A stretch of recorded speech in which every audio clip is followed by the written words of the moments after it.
နာတတ္ထာပညာဝိရိယတို့ကြောင့်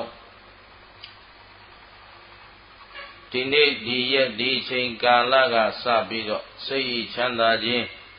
ကိုယ်ချမ်းသာခြင်းပြည့်စုံစွာနဲ့မိဘဆရာသမားနဲ့အသိပညာအတတ်ပညာတို့ကိုကောင်းစွာသင်ယူမှတ်သားပြီးတော့ဆရာမိဘဂုဏ်ကျေးဇူးကိုပြန်လည်ပေးဆက်နိုင်သောအမျိုးကောင်းသားအမျိုးကောင်းသမီးတို့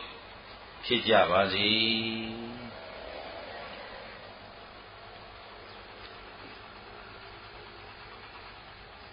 ကြလိုက်ဆိုသားတို့သမီးတို့အားလုံးဗန္တိတန္တာရ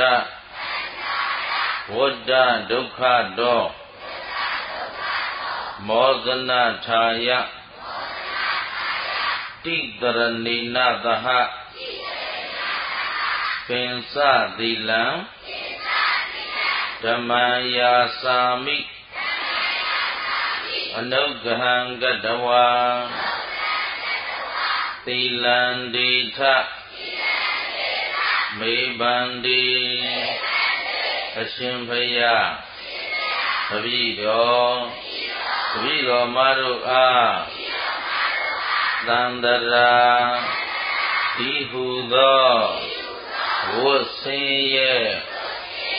ဒုက္ခအပေါင်းမှကျွတ်လွတ်ပါရလိုခြင်းအကျိုးငါသရဏဂုံသုံးပါးနှင့်တကွသင်္ဃာ၅ဓာတ်နှင့်ပြည့်စုံသောသီလတော်မြတ်ကို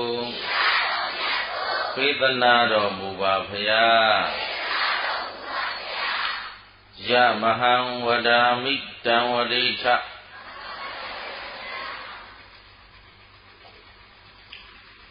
နမော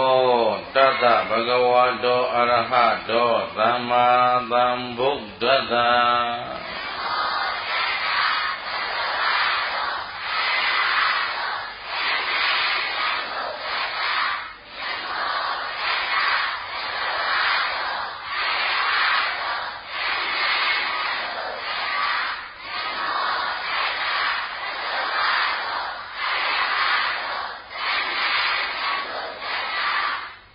ဗုဒ္ဓံတရဏံဂစ္ဆာမိဓမ္မံတရဏံဂစ္ဆာမိသံဃံတရဏံဂစ္ဆာမိ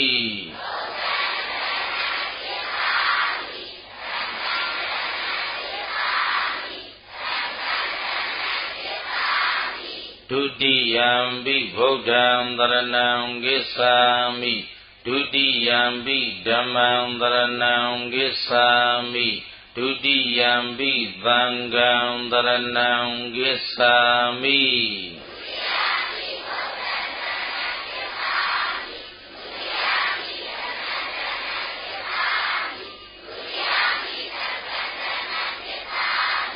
တတိယံပိဗုဒ္ဓံတရဏံဂစ္ဆာမိတတိယံပိဓမ္မံတရဏံဂစ္ဆာမိတတိယံပိသံဃံတရဏံဂစ္ဆာမိ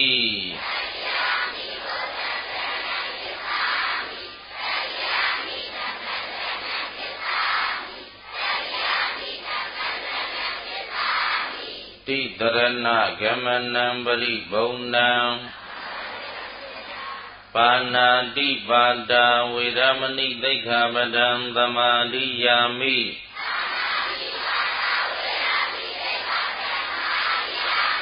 သူတစ်ပါးအသက်ကိုတပ်ဖြတ်ခြင်းညှင်းဆဲခြင်းမှရှောင်ကျင်ပါ၏အရှင်ဘုရား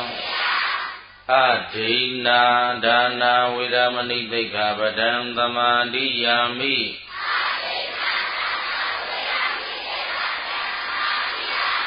နေုံသားတို့အားလုံးသမီးတို့ခုနကဘုံဘုံကချပေးတာအဒိနာလို့ချပေးတာနော်သားသားတို့ကဘာလို့အဒိနာလို့ဆိုတာလဲဟမ်နော်အဲ့ဒါစ စာကိုအဲ့လိုမတိမကျလုပ်ရင်နော်ဒါတို့စာမွဲဖြေတဲ့ခါကျတော့အဲ့လိုစလုံးပေါင်းတွေကြနေရင်စာမွဲအောင်မလားစာတတ်ပါမလားမတတ်ဘူးเนาะအခုဘုန်းဘုန်းတို့ပါဠိစာမှာလဲအဒိနာကိုအဒိနာလုပ်ရင်စာတွေပြောင်းပြန်ဖြစ်သွားမယ်เนาะသူများမပေးတာကိုမယူဘူးဆိုတာကြီးကိုမပေးယူမယ်ဖြစ်သွားမယ်เนาะအဲ့တော့သိချပြန်ဆိုเนาะအဲ့တော့ဆရာဆရာမတွေလည်းဂရုစိုက်ဖို့ကောင်းတယ်အဲ့တော့ကလေးတွေကိုသင်တဲ့နေရာကြာကြာနာနာသင်ဖို့ကောင်းပါတယ်အဲ့တော့အားလုံးသိသိချာချာပြန်ဆိုမယ်ဘုံဘုံဆိုတာအားလုံးမှတ်ထားအဒိနာဒါနာဝေရမဏိသိက္ခာပဒံသမာဓိယာမိ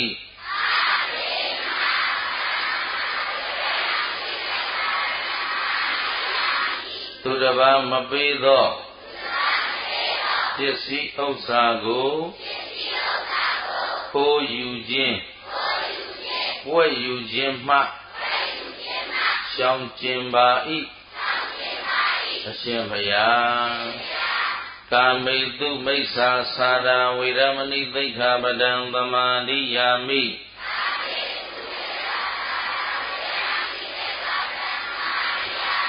သူများသားမယားကိုပြစ်မှားခြင်းစော်ကားခြင်းမှရှောင်ကျင်ပါ၏အရှင်ဘုရားမုဒ္ဒဝါဒဝေဒမဏိသိက္ခာပဒံသမာဓိယာမိ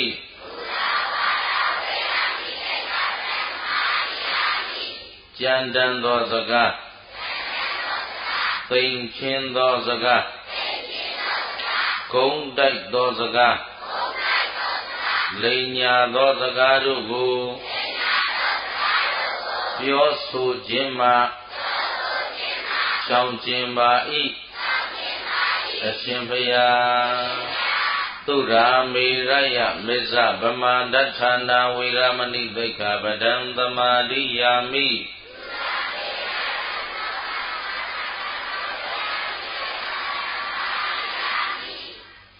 မူရစ်စီဒတွေဝေဒထိုင်းမိုင်းတတ်သောအယက်သေးစာတောက်စားခြင်းမှရှောင်ကျင်ပါ၏အရှင်ဘုရားဣဒံမေပုံညာအတဝေခယံဝဟံဟောတုဣမံပုံညဘာကံသဗ္ဗတတ္တနံဓိမာတိကရဏိနသဟဘေစင်္ဂသီလံသာဓုကံကတဝဓမ္မံအပမဒိနသံပါတိထာ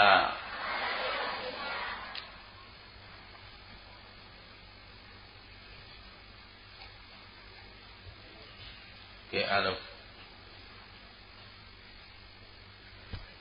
တတတော်မိမိတို့ကိုဘုံဘုံကဒီနေ့ဩဝါဒပေးမှာဘာပေးမှာလဲဩဝါဒဆိုတာဘာလဲအဆုံးအမဟုတ်လားဘာပေးမှာလဲအဆုံးအမဆိုတာကမိမိကိုလိမ္မာအောင်ပြောတာလားမိုက်အောင်ပြောမှာလားဟုတ်ပြီဒါဖြင့်အဆုံးအမကိုသားတို့သမီးတို့ကလိုက်နာရမှာလားဆန့်ကျင်ရမှာလားအဆုံးအမကိုဘာလုပ်ရမလဲဟုတ်ပြီဒါဖြင့်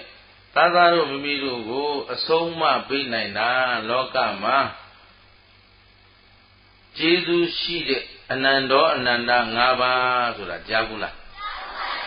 အနန္တောအနန္တောအနန္တ၅ပါးဆိုတာဘာခေါ်တာလဲဟုတ်ပြီဟုတ်ပြီဘုရားရဲ့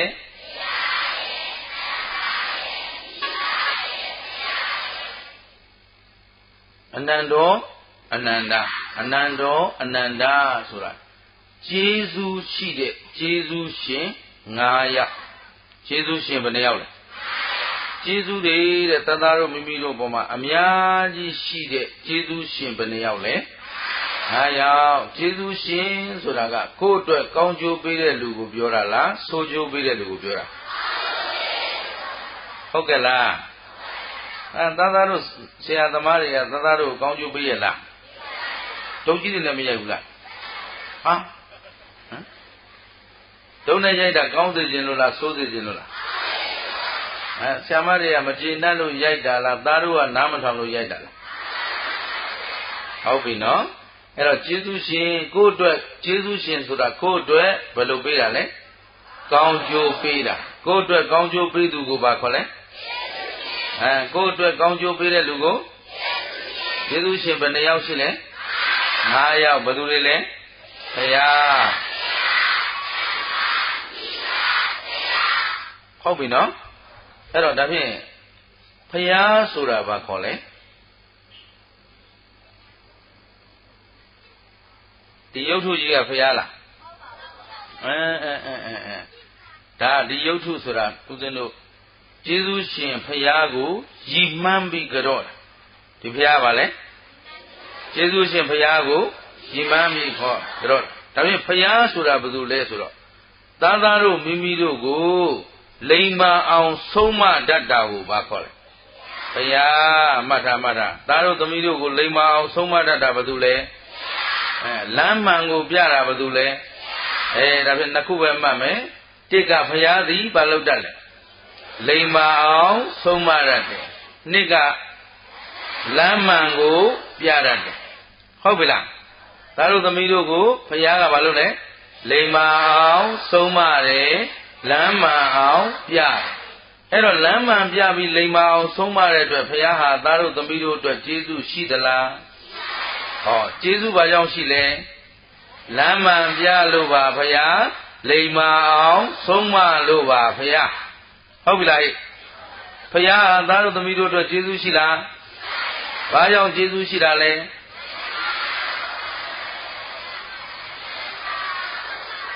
လိမ္မာအောင်ဆုံးမတတ်တယ်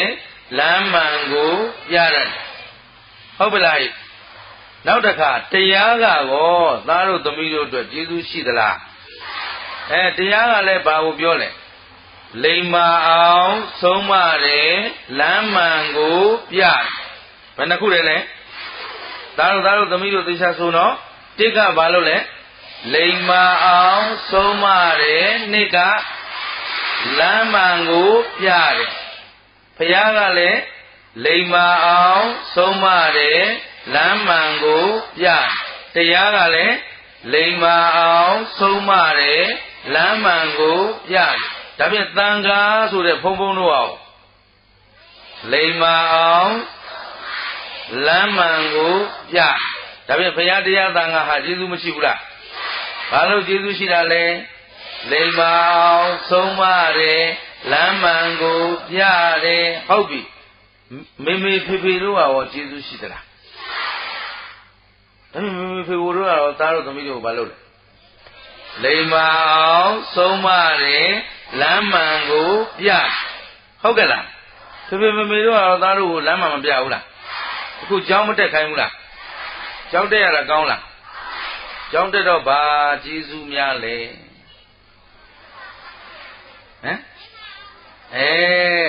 စာတွေမတက်ဘူးလားစာတက်တော့လိမ္မာတာမိုက်တာခွဲခြားလို့မရဘူးလားအကောင်းနဲ့အဆိုးမသိရဘူးလားအမှားအမှန်တွေမသိရဘူးလားဒါဖြင့်ဖေဖေမေမေတို့ကြောင်းပို့တာကသားတို့ကိုလိမ္မာစေခြင်းလို့လားမိုက်စေခြင်းလို့လားလမ်းမလျှောက်စေခြင်းလားလမ်းမှန်လျှောက်စေခြင်းလားဒါဖြင့်သားတို့ကိုကြောင်းပို့တာဟာမေမေဖေဖေတို့ကကျေးဇူးရှိမရှိဟုတ်ပြီနော်ဒါဖြင့်မေမေဖေဖေကျေးဇူးရှိတော့ကြောင်းရောက်တော့ဆရာဆရာမတွေကသားတို့သမီးတို့ဘာပြောလဲတော့လိမ္မာအောင်ဆုံးမတယ်လမ်းမှန်ကိုပြတော့ဆရာဆရာမတွေရောကျေးဇူးမရှိဘူးလားဒါဖြင့်ငါတို့အတွက်ကျေးဇူးရှိတာလောကမှာဘယ်နှယောက်ရှိလဲဘယ်သူတွေလဲဆရာသံဃာမိဘဆရာအဲ့ဒီ၅ဦးလုံးကသားတို့သမီးတို့ကိုဘာတွေပေးလဲလိမ္မာအောင်ဆုံးမတယ်လမ်းမှန်ကိုပြဟုတ်ကဲ့လားဟဲ့အဲ့တော့လိမ္မာအောင်ဆုံးမတယ်ဆိုတော့ပထမ1 နော်သီလရှိရမယ်တဲ့ဘာရှိရကဲသီလဆိုတာဘာလဲသာတော်တယ်အဲ့လိုသိတာပြရမှာနော်သီလဆိုတာမြန်မာလိုပြောမယ်သားတို့သမီးတို့အားလုံးမှတ်ထားသီလဆိုတာစီကံသီလဆိုတာသီလဆိုတာဒါဖြင့်သားတို့သမီးတို့ဘာရှိရမလဲစီကံရှိရမယ်ကျောင်းမှာကျောင်းစည်းကမ်းနဲ့မနေရဘူးလားကျောင်းချိန်နောက်ကျပြီးမှကျောင်းရောက်ရင်မလုပ်ခံအရိုက်ခံရမယ်အဲ့ဒါဘာမရှိလို့လဲစာသင်နေချိန်မှာကစားနေရင်ရိုက်ခံရမယ်ဘာမရှိလို့လဲကျောင်းတက်ချိန်မှာကျောင်းပြေးရင်အရိုက်ခံရမယ်ဘာဖြစ်လို့လဲဒီတိုင်းပဲကျောင်းမှာသားတို့စည်းကမ်းဖောက်ရင်အပြစ်ပေးမခံရဘူးလားကဲအရာထဲမှာစည်းကမ်းဖောက်ရင်ကောအပြစ်ပေးခံရမယ်ဟုတ်ပြီနော်ဒါဖြင့်သားတို့စည်းကမ်းရှိဖို့မလိုအပ်ဘူးလားအဲ့တော့ကျောင်းမှာကျောင်းစည်းကမ်းဖောက်ရင်အပြစ်ပေးခံရသလိုအရာထဲမှာစည်းကမ်းဖောက်ရင်အရာကအပြစ်ပေးမယ်ဟုတ်ကဲ့လားကောင်းပြီဒီတော့ကဲခုလူဘဝကြီးထဲမှာစည်းကမ်းဖောက်ရင်ကောသားတို့သမီးတို့ကဒီတိုင်းပဲငငယ်လေးနေမှလားကြီးလာမှလားကြီးလာရဲ့လူမှုစည်းကမ်းတွေရှိဖို့မလိုဘူးလားဒါတော့ကဲသားတို့သမီးတို့စည်းကမ်းရှိဖို့အတွက်တစ်သူများအသက်တတ်ရမှာလားမတတ်ရဘူးလားသူများအသက်ကိုတစ်ကသူများအသက်ကိုအဲ့ဒါစည်းကမ်းအဲ့ဒါဘာလဲစည်းကမ်းသားတို့သမီးတို့အသက်ကိုသူများတတ်တာကြိုက်လားကဲဒါဖြင့်သားတို့သမီးတို့ကိုသူများကနှိပ်စက်တာကြိုက်လား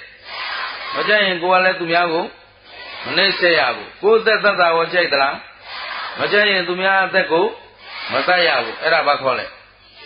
စည်းကမ်းဟုတ်ကဲ့လား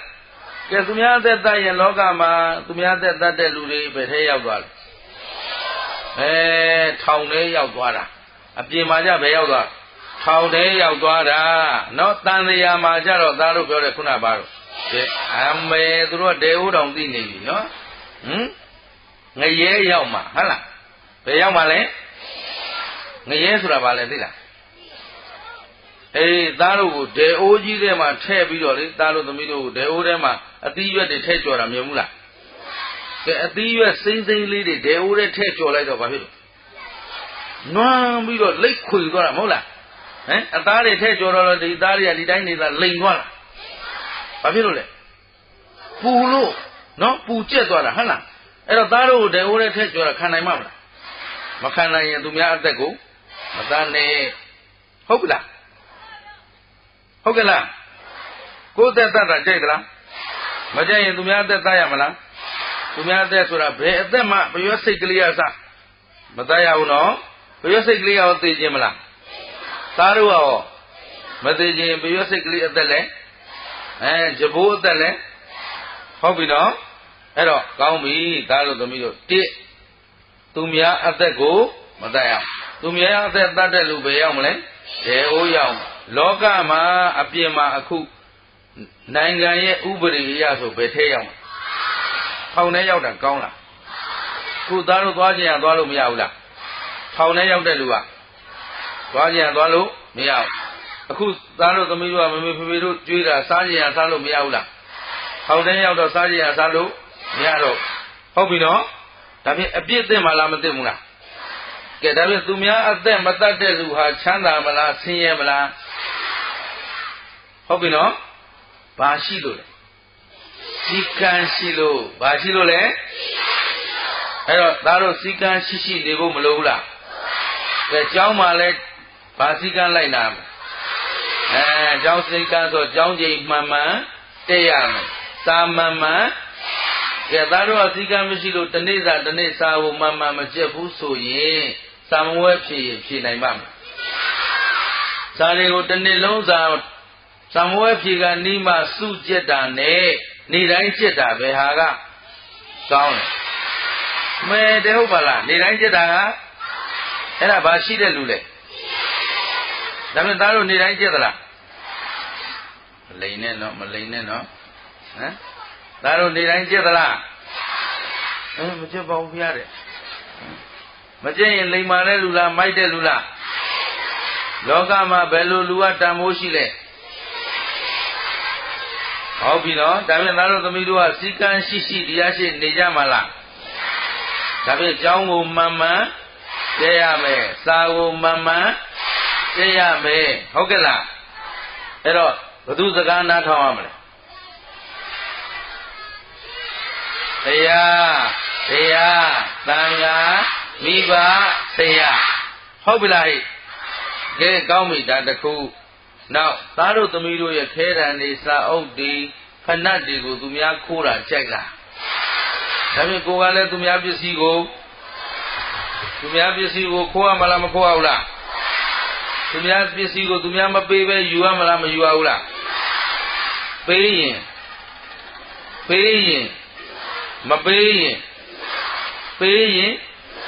မပေးရင်အဲ့တော့မပေးတဲ့ပစ္စည်းကိုယူရင်ဒါစီကံရှိတဲ့လူလားစီကံမရှိတဲ့လူလားကဲစီကံမရှိတဲ့လူကလိမ္မာတဲ့လူလားမိုက်တဲ့လူလားဒါဖြင့်မိုက်တဲ့လူဟာကောင်းကျိုးခံစားရမှာလားအပြစ်သင့်မှာလားအပြစ်သင့်ပြီဆိုကျောင်းမှာသူများခဲတာစာအုပ်ကိုယူလို့သူများကသိသွားရင်ဆရာမဟူတိုင်ရင်မလုပ်ခံရမယ်အရိုက်ခံရမှာနော်အဲ့တော့လောကမှာကျတော့သူများပစ္စည်းခိုးတဲ့လူဟာဘယ်ရောက်မှာလဲသူများပစ္စည်းခိုးတဲ့လူဘယ်ရောက်မလဲသားတို့သမီးတို့ဒေဝရဲရောက်ချင်လားစီထဲမှာထည့်အကျော်ခံချင်လားဒေဝရောက်တော့လေငရဲသားကြီးတွေကသားတို့သမီးတို့လှမ်းနေနဲ့ထုံးဓားတွေနဲ့ခုတ်ဟုတ်ပြီနော်ခံနိုင်မှာမလားမခံနိုင်ရင်ခိုးမလားမခိုးဘူးလားခိုးတာနဲ့မခိုးတာဘယ်ဟာကောင်းလဲဒါဖြင့်ဘာရှိရမလဲစီကံရှိရမယ်ဟုတ်ကလားအဲ့တော့ဖေမေမပေးတဲ့မုံဘိုးကိုအိတ်ထဲကနေနှိုက်ယူမလားမပေးမယူမလားပေးမယူရမလားလိုချင်ရင်ဘာလုပ်ရမလဲကောင်းမယ်မေမုံဘိုးပေးပါဘယ်လောက်တော့1000ဟုတ်လားဘာလို့ဆို100ပေးလို့လည်းလောက်မှမလောက်ပဲနဲ့မပေးရင်ယူရမလားမပေးရင်ဘာလုပ်ရမလဲလိုရင်ဘာလုပ်ရမလဲတောင်းရမယ်ခိုးယူရမလားမသိအောင်ယူရမလားလိန်ယူရမလားစာအုပ်ဝယ်မလို့ဆိုတောင်းပြီးတော့မုံဝယ်စားတယ်ဒီလိုလုပ်ရမလားအဲ့လိုလုပ်ရင်ဘာဖြစ်မလဲဒေဝရောက်မယ်အပြည့်တင်မယ်ဟုတ်ပြီလားအဲ့တော့သားတို့သမီးတို့ကောင်းတဲ့အလုပ်လုပ်ရင်ဆရာမတွေကအပြစ်ပေးမှလားစုချမှာမှန်ကန်နေရင်သူများကကဲ့ရဲ့မှလားချီးမွမ်းမှလားဒါဖြင့်ကဲ့ရဲ့အောင်နေရမှလားချီးမွမ်းအောင်နေရမှလားဟုတ်ပြီနော်ကဲဒါဖြင့်သူများပစ္စည်းခိုးရမှလားမခိုးရဘူးလားကဲကောင်းပြီနောက်တစ်ခုကာမေတုမိစ္ဆာစာရာဆိုတော့ဒါကတော့သားရိသမီးတို့နဲ့ကြိုက်အောင်ပြောရမှာပေါ့လေအခုကျောင်းတက်နေတဲ့ကျောင်းသားတွေဟာစာမကျက်ဖဲနဲ့ကိုရီးယားကထိုင်ကြည့်နေရင်ဒါတို့စာရပါမလားကောင်းပြီကျောင်းတက်နေတဲ့အချိန်မှာကြီးစားထားရမလားအလုံးဒါကတော့ဒီချိန်ဒီလိုပြောမှဖြစ်တော့မှာနော်ကျောင်းတက်နေတဲ့အချိန်ကြီးစားထားရမလားကြီးစားထားရင်ဘာလုပ်မလဲအပြစ်သင့်မယ်ဆရာမဘာလုပ်ခံမလဲအရိုက်ခံရဆရာမဘာလုပ်မလဲနောက်ပဲသွားမယ်ဟုတ်ပြီလားဟဲ့ဒါဖြင့်သားတို့သမီးတို့ကျောင်းတက်နေချိန်ဘာမလုပ်ရဘူးကြီးစားမထားရဘူးအလုံးမထနော်ကျောင်းတက်နေတော့ဘာမလုပ်ရဘူးလဲကဲရှင်းသလားနောက်ဆုံးတစ်ချက်မှုသားပြောမယ်ဗါလဲခုနမှုသားဝါဒမပြောဘူးလားမှုသားဝါဒဆိုတာဘာလို့တာလဲလိန်ညာတာမှုသားဝါဒဆိုတာသားတို့ကလိန်ရမှာလားမလိန်ရဘူးလားဘယ်သူကိုမလိန်ရဘူးလဲ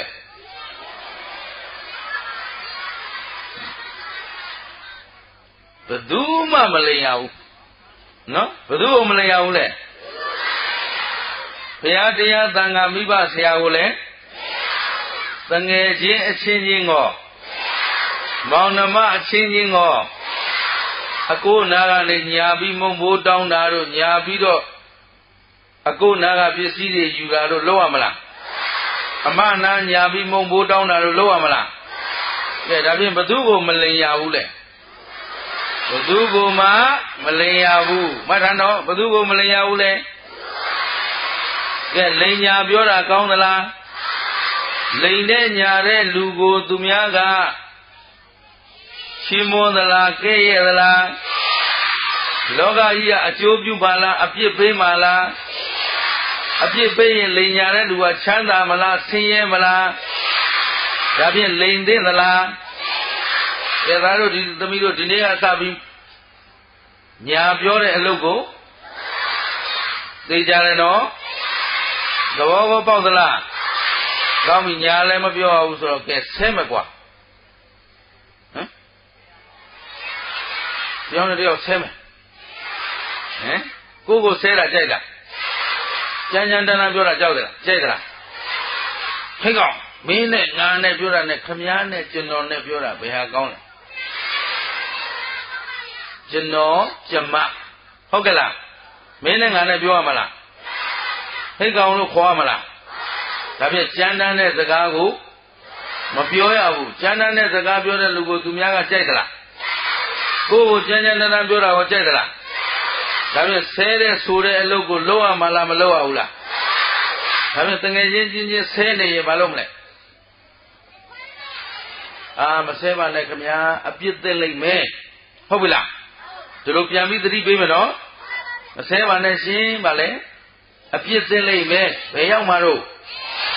A Sere Luong, a Yebi Yaga and a Yezari, Agong, Tanjone Pet. Hobino? Ye needed a Tanjani before we of Bazago, Toma. Hobila. Hello, Edro Canada. Makana and Daro, Janjan and Buamala. Says Urello Loamala. Dapi, Lenya Bidole, Mafioya Wu, Jandan the Gaule. Hobby the car, Gom died the Gale. Yeah, Tumiaga, the Gajene of Delira, Cosi Malalo, so we do edit the Gajene of Quay out. Home time me. No? Manalo do Shipime, Kaundala. Daru Manalo Shipula. Says I know. You put it. Go to Dore Lutu, Manalo, say. Go to Moni, I was a Lucy, Manalo, say. Edo Chia Malama Piaula. Go to Sadore Lutu, Belomle. Tulu to out. Hobila. Go to Sadore Lutu. Tulu to out. Chuzame, Manalo, say Chiamala. The Gajin to Miama, the Gajin of 10 needed to Gogale to Rude at Turu Balumle. They are Josame, Kondayamala. To Miago Mahoma Bioyamala. David did Lenya Bidole, Bioyabu, Jandan as the Gale, Hobby Gondai as the Gale. When I say she got it, go ye, now the Sejan did it. Think Shin as the God. Parallel. They didn't know so Gadra Kukutana Mimiruga. Chowte Nijare, you know? Hogala. Chowma Bare they know. Get Chowma Lavido, the Gajene, Juru time, Bido. Sago, Swinui Nidane. No? Guriaga, Jambioda, Beha Gaune. Hogela. Manina, Guria, Bepai of Gobble. Elro thinking as a Gabio Mala. To me, I think you are Mala. But do they Balota, so we shall think your name, Manessa, and Sachen Niraga. Hogalahi. David thinking as a Gago. A tube sheet as a Gago. A Jauman name by Jauma Biomle. Sa Jaume Biome. Hobila. Mammy, you know? Say, I will that tip, Badu, Bamalo. Tumia Azego, Matayabu, Nega. Tumia Mabere Bisigo, Makoyabu, Mayuyabu, Donga, Jowney Roma, Iza Mataya, Era Lemata, Jowney Roma, Iza Matayabu, Lega, လိမ်ညာမပြောရဘူး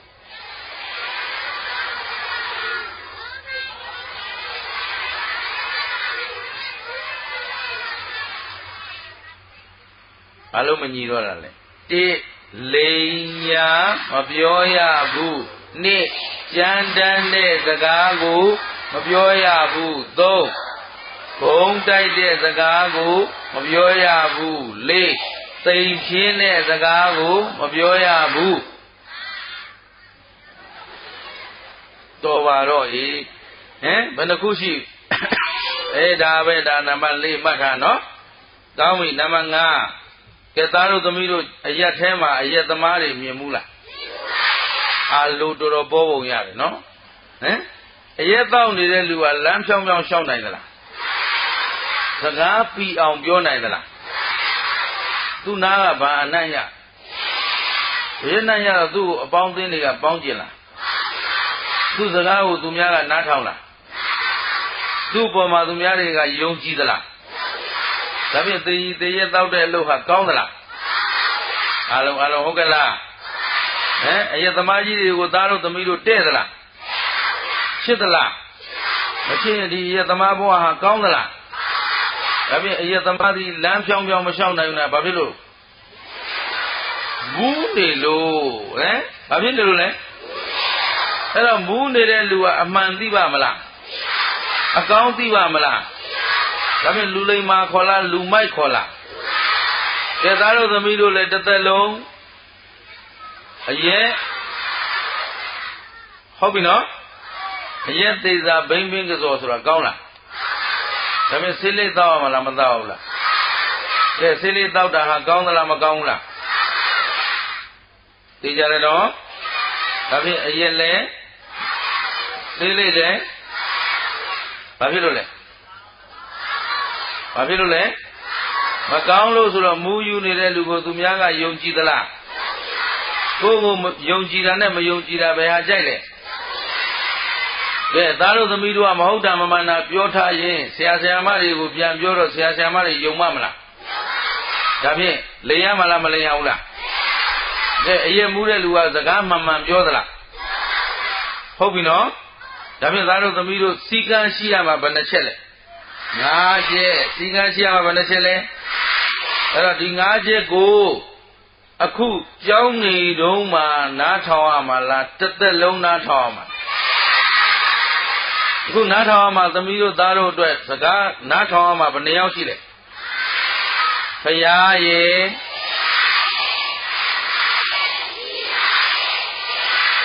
ကောင်းပြီဘုံဘုံမိမယ်သေချာနားထောင်အဲ့ဒီဖရာတရားသံဃာမိဘဆရာသမားရဲ့စကားကိုရှေ့တင်နားထောင်ရမှာလားကွယ်ရာနားထောင်ရမှာ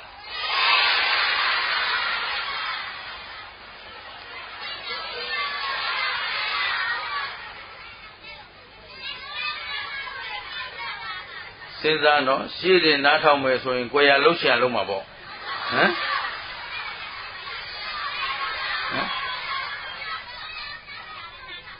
ကွယ်ရနားထောင်ရင်ရှိတယ်တော့မဟုတ်တာလုံးမယ်ပေါ့ဟုတ်ပြီသားတို့သမီးတို့ကမိဘဆရာသမားစကားကိုရှိတယ်နားထောင်ပါလားကွယ်ရနားထောင်ပါလားရှိတယ်ငေါကွယ်ရကောနှစ်နေရာလုံးနားထောင်ရမယ်အဲ့တော့တစ်ခွန်းနဲ့ပဲဖြေလိုက်အချိန်တိုင်းနားထောင်ရမယ်ဘယ်လိုနားထောင်ရမလဲဘယ်လိုနားထောင်ရမလဲအခုရှောင်ကျင်ရမယ့်တရားဘယ်နှပါးလဲ5ပါးကိုဘယ်အချိန်ရှောင်ကျင်ရမှာလဲ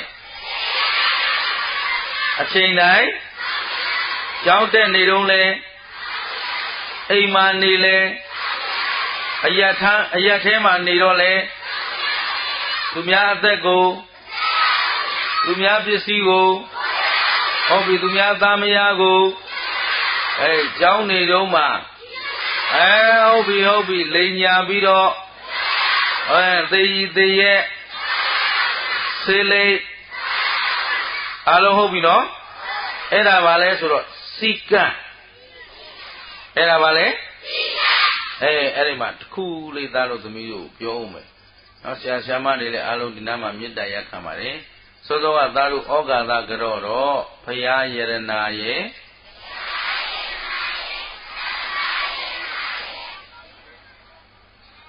ယရနာမြတ်၃ပါးပဲကြောတာနော်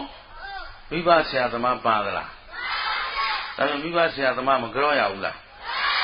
အေးနောက်ကိုကြောရင်မိဘဆရာသမားထည့်ကြောဟုတ်ပြီနော်ဖရာတရားသံဃာမိဘဆရာသမားတို့အားယိုသေးဉာဏ်တို့လက်စုံမိုး၍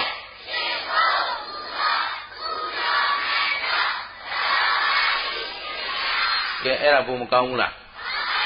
မိဘဆရာသမားကျေးဇူးမရှိဘူးလား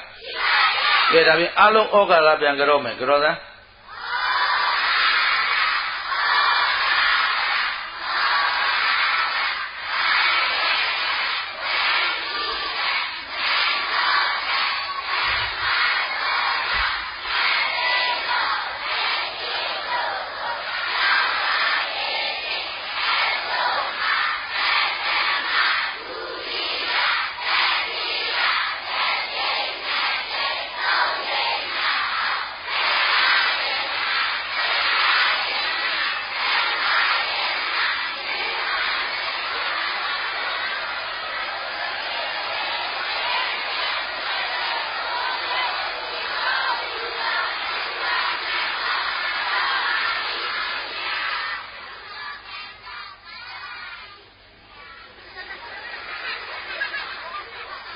ကဲအလုံးကြီးနော်အရှိန်ပါသွားတာကိုသားတို့ကဖြည်းဖြည်းမှမဆိုဘဲနဲ့မြန်မြန်ဆိုတော့မိသွားတာပေါ့ဘုရားယရနာ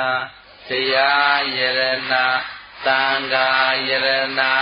မိဘဆရာသမားတို့အားယိုသေးမြတ်တို့လက်စုံမိုး၍ရှိခိုးပူဇော်ဖူးမြော်မှန်လျော့ကြောပါဤအရှင်ဘုရားကဲအလုံးတညီတဲ့ဖြည်းဖြည်းမှန်မှန်လေးတစ်ခေါက်လောက်ကြောရအောင်ဩဃာသ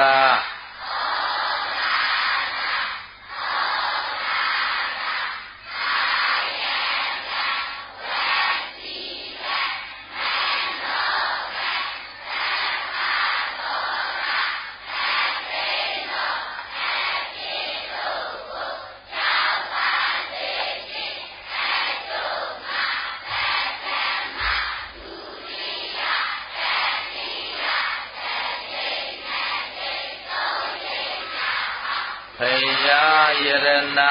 တရားယရနာသံဃာယရနာမိဘဆရာသမားတို့အားယိုသေးမြတ်တို့လက်စုံမိုး၍ရှိခိုးပူဇော်ဖူးမြော်မှန်လျှော့ကြောပါဤအရှင်ဘုရားကဲဒီလိုဆိုတော့၅ဦးလုံးကြောပြီးသားမဖြစ်ဘူးလားအဲ့တော့မိဘနဲ့ဆရာသမားခြံထားရမှာလားမိဘဆိုတာယိုသေးတိုက်သလားမယိုသေးတိုက်ဘူးလားမိဘဟာတသားမိမိတို့အတွက်ကျေးဇူးရှိမရှိအခုမိဘကသားတို့သမီးတို့ကိုမကြွေးပဲနဲ့ဒီအရွယ်ရောက်လာမလားနေ့တိုင်းသားတို့သမီးတို့ကိုအိမ်ကထမင်းမကြွေးဘူးလားအဲ့ဒါဘယ်သူကကြွေးတာလဲဒါဖြင့်မိဘကျေးဇူးရှိမရှိ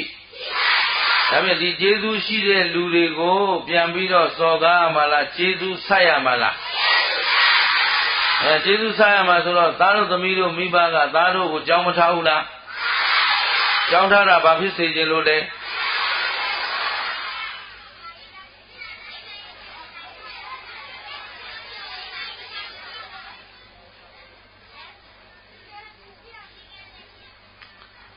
ခုနကကျေးဇူးရှိတာဘယ်နှယောက်လဲအဲ့9ယောက်ကသားတို့သမီးတို့ကိုဘာလုပ်လဲလိမ္မာအောင်ဆုံးမရတယ်အဲ့တော့ကြောင်းသွားပြီဆိုတော့ကြောင်းသွားတဲ့အခါဘာလုပ်စေချင်တာလဲလိမ္မာစေချင်တယ်နောက်ဘာလုပ်လဲလမ်းမှန်စေချင်တယ်လမ်းမှန်စေချင်တော့ကြောင်းမှာစာမတတ်ဖဲနဲ့သားတို့သမီးတို့လိမ္မာပါမလားလမ်းမှန်သိပါမလားဒါတော့ကြောင်းတက်တာဘာဖြစ်အောင်လို့ကြောင်းထားတာလဲလို့ဆိုရင်စာတတ်အောင်ထားတာဘာလို့အောင်ထားတာဒါဖြင့်အတန်းအောင်ထားတာလားစာတတ်အောင်ထားတာလား ဒါဖြင့်စာမဝဲမဖြေနိုင်ဘူးဆိုခိုးချရမှာလားဖြေနိုင်အောင်ကြိုးစားရမှာလားကဲစာမဝဲမှာခိုးချတဲ့လူနဲ့ခိုးမချတဲ့လူဘယ်သူကလိမ်ပါလဲဟုတ်ပြီနော်သူများကိုမေးပြီးတော့ဖြေတဲ့လူနဲ့မမေးပဲဖြေတဲ့လူဘယ်သူကတော်လဲဒါဖြင့်သူများနာခိုးချရမှာလားကိုယ်တိုင်ဖြေနိုင်အောင်ကြိုးစားရမှာလားဒါဖြင့်သားတို့ကြောင်းနေတာဘာလို့ဖို့လဲလို့မေးရင်သာတတ်ဖို့အားလုံးပြောသားမှာကြောင်းနေတာဘာလို့ဖို့လို့ကြောင်းနေတာဘာလို့ဖို့လို့ဒါဖြင့်ကြောင်းသွားရုံသွားမလားသာတတ်အောင်သင်ရမှာလားဘယ်တည်ဟုတ်ပါလားနော်သားတို့ကြောင်းနေတာဘာလို့ဖို့ဒါဖြင့်ကြောင်းသွားရင်ဘာကိုကြိုးစားသင်ရမယ်သာကြိုးစားသင်ဖို့အတွက်ဘာရှိရမလဲစီကံရှိရမယ်ဘာရှိရမယ်အဲ့တော့ကြောင်းကျိန်မှန်မှန်သိရမယ်စာမှန်မှန်ဆရာစကားဟုတ်ပလားဟဲ့အိမ်စာတွေပေးရင်တော့ကိုယ့်ကိုတွက်မလားသူများနာကူးချမလားသူများနာကူးချရတာမသက်သာဘူးလား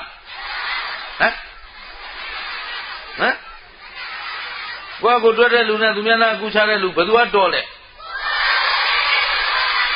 ဒါပေမဲ့အိမ်စာပေးရင်ကူးချမလားအဲ့တော့ကြောင်းမှန်မှန်သိရမယ်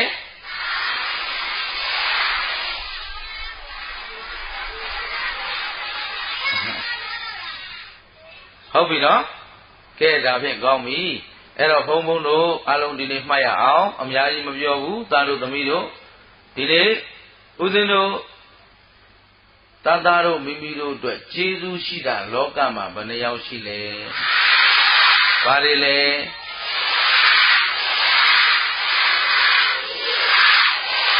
အဲ့ဒီကျေးဇူးရှိတဲ့9ယောက်ကသားတို့သမီးတို့ကိုဘာပြောလဲလိမ္မာအောင်သုံးမတယ်လမ်းမှန်ကိုပြတယ်ဒါဖြင့်ဒီ9ယောက်ရဲ့စကားကိုသားတို့သမီးတို့ကဆန့်ကျင်ရမှာလားနားထောင်ရမှာလားရှင်းတယ်နားထောင်မှာလားကိုယ်ရနားထောင်မှာလားသာဓုအချိန်တိုင်းဖေဖေမေမေမရှိဘူးဆိုပြီးအိမ်မှာဖေဖေမေမေကအပြင်သွားနေတယ်သားတို့သမီးတို့ကထင်ရလောက်ရမှာလားဖေဖေမေမေဆုံးမတဲ့အတိုင်းနေရမှာလားဟောပါပြီအတန်းထဲမှာဆရာမမလာသေးဘူးဆရာမမရှိဘူးဆိုတော့ထင်သလိုနေမှာလားဆရာမပြောတဲ့အတိုင်းနေရမှာလားဒါဖြင့်ဒီ9ဦးရဲ့စကားကိုရှေ့တင်လဲနားထောင်ရမယ်။ကိုယ်ရလဲနားထောင်ရမယ်။ဟုတ်ကဲ့လားဟိ။အဲ့တော့သူများအသက်တတ်ရမလားမတတ်ရဘူးလား။သူများဥစ္စာကြောင်းနေတော့ဟုတ်ပြီလိန်ညာပြီးတော့ရန်တန်းတဲ့စကားဂုံတိုက်တဲ့စကားစာကလွဲပြီးတခြားသောစကားတွေရှင်းတတ်တယ်နော်သေရဲ့အလုံးသဘောကျသလားအဲ့တော့တို့ဘာရှိရမလဲကျောင်းမှာကျောင်းစည်းကမ်းအိမ်မှာအရက်ထဲမှာ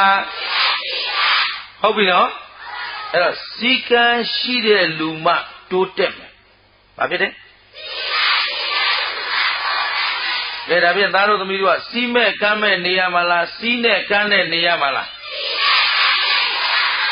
ကောင်းပြီသားတို့ကိုနောက်ဆုံးတစ်ခုပြောမယ်အားလုံးသားတို့သမီးတို့စဉ်းစားပြီးဖြေပါစီးနဲ့ကမ်းနဲ့နေတဲ့လူကလွတ်လပ်သလားစီးမဲ့ကမ်းမဲ့နေတဲ့လူကလွတ်လပ်သလားဟုတ်ကဲ့လားဟဲ့ကဲသူများပစ္စည်းခိုးထားတဲ့လူကလွတ်လပ်နေလို့ရလားဘာမရှိလို့ဒီကမရှိတော့ဆရာမကကြည့်လိုက်တော့လေငါအများတခိုးဖမ်းတော့မှလားလို့မကြောက်ဘူးလားဘေးကတငယ်ချင်းတွေကကြည့်ပြန်တော့ငါအများတခိုးယူနေသလားလို့မကြောက်ဘူးလားလွတ်လပ်ခဲ့လားဘာလို့မလွတ်လပ်လဲစီကံမရှိလို့ကဲလိန်ထားတဲ့လူကရောလွတ်လပ်နေလို့ရသလားဘာလို့မရတာလဲစီကံမရှိတော့အလိန်ပေါ်မှာစိုးလို့ဘာဖြစ်တယ် အလိမ်ပေါ်မှာဆိုတော့သူစီကံမရှိတော့လွတ်လွတ်လပ်လပ်နေလို့အဲ့တော့မိဘကိုလိန်ထားရင်မိဘကိုအမြဲတမ်းမဖြစ်တော့ကြောက်နေရဟုတ်ပြီနော်အဲ့တော့ဒီ၅ဦးကဦးဇင်းတို့ဘုရားတရားသံဃာမိဘဆရာဆိုတာကြောက်เสียလားအားကိုးเสียလားသို့သောသားတို့သမီးတို့ကစီကံမရှိရင်တော့ကြောက်ရမှာစီကံမရှိရင်စီကံရှိရင်အားကိုးเสียစီကံရှိရင်စီကံမရှိရင်အဲ့ဒါဖြင့်စီကံရှိတဲ့လူကဘယ်သူကြောက်เสียလို့လဲဆရာဆရာမဟောဆရာဆရာမစကားနားထောင်တဲ့လူကကြောက်ရတာလားနားမထောင်တဲ့လူကကြောက်ရတာမိဘစကားနားထောင်တဲ့လူကကြောက်ရတာလားနားမထောင်တဲ့လူကကြောက်ရတာလားကဲကြောက်နေရတာကောင်းလားကဲသားတို့ဘယ်သူကြောက်တော့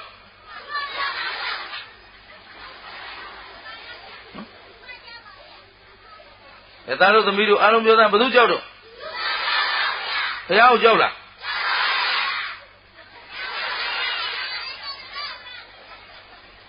အားလုံးသားတို့ပြီးတော့မှဒါလေးပြီးပြီနော်ဒီနေ့ဒါလေးမှတ်ထားမနေ့ပြန်ကြခုံးကမိမနော်အဲ့တော့တိဘုရားကိုကြောက်လားဘာလို့မကြောက်တာလဲဘုရားစကားနားထောင်တဲ့လူနဲ့နားမထောင်တဲ့လူဘယ်သူကကြောက်ရတာလဲအဲ့ဒီသားတို့သမီးတို့ကဘယ်သူစကားနားထောင်မလဲဘုရားစကားနားထောင်ရင်ဘုရားကိုကြောက်เสียဟုတ်ပြီနော်နေ့တရားကိုရောကြောက်သလားသံဃာကိုရောရိုက်မှာနော်ဘုံဘုံကရိုက်မှာဟမ်ကြောက်သလားမကြောက်လားဘာလို့မကြောက်တာလဲဘုံဘုံစကားကိုဘုံဘုံကရိုက်မယ်ဆိုတာနားထောင်တဲ့လူကိုရိုက်မလားနားမထောင်တဲ့လူရိုက်မလားဒါဖြင့်သားတို့သမီးတို့ကကြောက်เสียလို့သလားဘာဖြစ်လို့ဘုံဘုံစကားကိုဒါဖြင့်ဖေဖေမေမေရောကြောက်သလားဟဲ့အိမ်ကစောင့်နေတာနော်ဟမ်အိမ်ကအဝင်ဝငါမကြောက်တဲ့လူရိုက်မယ်ဆိုဘယ်လိုလုပ်မလဲကြောက်เสียလို့သလားဘာလို့မကြောက်တာတော့ဒီကားရှိတဲ့မေမေဖေဖေစကားကိုရှင်းတယ်လားကြွယ်ရလားရှင်းတယ်နားထောင်မှလားကြွယ်ရလားအချိန်တိုင်းနားထောင်နေတဲ့လူကြောက်เสียလို့သလားဒါဖြင့်ဆရာသမားတွေရောကြောက်သလားဟေးဆရာတွေထိုင်နေတာနော်ဒီထဲမှာဟမ်ဆရာဆရာမတွေပါတယ်မကြောက်ဘူးဘာလို့လို့ဒီကံရှိလို့ဆရာစကားကိုဟုတ်ပြီလားဟေးဒါဖြင့်လောကမှာကြောက်ပြီးနေရတာနဲ့မကြောက်ဘဲနေရတာဘယ်ရင်းကောင်းလဲမကြောက်ဘဲနေခြင်းဘာရှိရမလဲဘယ်သူတွေစကားနားထောင်ရမလဲဘုရားဟုတ်ပြီနော်နားထောင်တယ်ဆိုတာယိုသေးလို့လားမယိုသေးလို့လားလေးစားလို့လားမလေးစားလို့လားယိုသေးလေးစားတာနဲ့ကြောက်တာတူသလားအဲ့ဒါပဲသားတို့သမီးတို့ကကြောက်เสียလို့သလားဘယ်သူကိုကြောက်တော့ဘယ်သူကိုကြောက်တော့ဘာလို့မကြောက်တာတော့ဒါဖြင့်တရားရှိဘာရှိအောင်နေရမလဲစီကံရှိတဲ့လူကဒဲအိုးကြောက်เสียလဲစီကံမရှိရင်တော့ဘယ်ရောက်မှာတော့သွားမှာလားသားတို့ကဒဲအိုးသွားမှာလားနိဗ္ဗာန်သွားမှာလားနိဗ္ဗာန်သွားခြင်းဘာရှိရမှာလဲစီကံရှိတဲ့လူကကြောက်เสียမကြောက်တဲ့လူမှတော်တယ်ဟုတ်ပြီနော်ကြောက်တဲ့လူကမတော်ဘူးအဲ့တော့လူတော်ဖြစ်ခြင်းသလားလူညံ့ဖြစ်ခြင်းလူတော်ဖြစ်ခြင်းဘယ်သူမှမကြောက်အောင်ဘယ်သူမှမကြောက်ဘူးဆိုဘာရှိရမှာတော့မကြောက်ဘူးဆိုပြန်ပြောနေရမှာလားစကားနားထောင်ရမှာလားစကားနားမထောင်တဲ့လူနဲ့နားထောင်တဲ့လူဘယ်သူကကြောက်ရတာလဲဒါပေမဲ့သားတို့သမီးတို့နားထောင်ကြမှာလားရှင်းတယ်လားကြွယ်ရလားအချိန်တိုင်းနားထောင်ရမှာရှင်းတယ်လေကြွယ်ရလေကဲဒါပေမဲ့သားတို့သမီးတို့ဒီနေ့သူများအသက်ကိုဘယ်ချိန်မတတ်ရဘူးလို့ဟုတ်ပြီသူများပစ္စည်းကိုဘယ်ချိန်တော့ သူများသားမယားကိုမစော်ကဘယ်ချိန်တော့ကြောင်းနေတော့ပါဟုတ်ပြီနော်ဘွဲမရမရှိမထားရဘူးနော်ဟုတ်ပြီနောက်တစ်ခုလိန်ညာပြီးတော့ကဲဒါဖြင့်သားတို့သူမိတို့ဒီနေ့သူများအသက်ကိုဘယ်ချိန်မတတ်ရဘူးလို့ဟုတ်ပြီသူများပစ္စည်းကိုဘယ်ချိန်တော့သူများသားမယားကိုမစော်ကဘယ်ချိန်တော့ကြောင်းနေတော့ပါဟုတ်ပြီနော်ဘွဲမရမရှိမထားရဘူးနော်ဟုတ်ပြီနောက်တစ်ခုလိန်ညာပြီးတော့မပြောရဘူးဘယ်ချိန်တော့ဟုတ်ပြီအရက်သေးစားအဲ့ဒါဘယ်ချိန်တော့ဒီ၅ခုကတစ်သက်လုံးနားထောင်ရမှာဘယ်လိုနားထောင်ရမှာစီကံရှိတဲ့လူကကြောက်ရလားမကြောက်ဘူးလားဒါသားတို့သမီးတို့ဘယ်သူ့ကိုကြောက်တော့ဟာဘယ်သူမှမကြောက်ဘူးဆိုတာဘာရှိလို့အားလုံးနားလည်ပြီနော်ဒီနေ့ပြောသလောက်မှတ်ထားမနေ့ပြန်ကြဘုန်းဘုန်းကအသစ်တက်ပေးမယ်နော်ဒီနေ့ဘာအကြောင်းပြောတာလဲ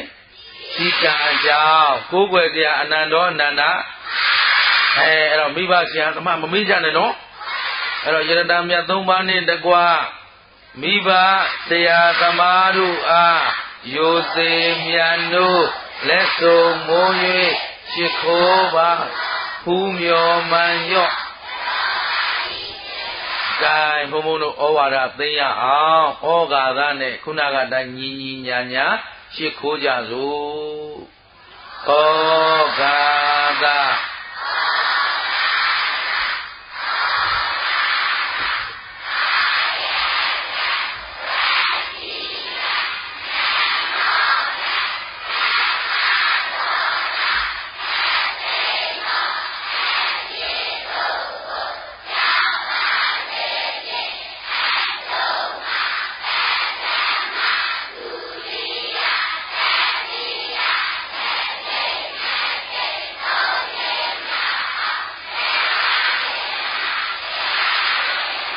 သံဃာယ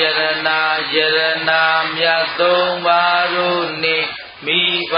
ဆရာသမားတို့အားယိုစေမြတ်တို့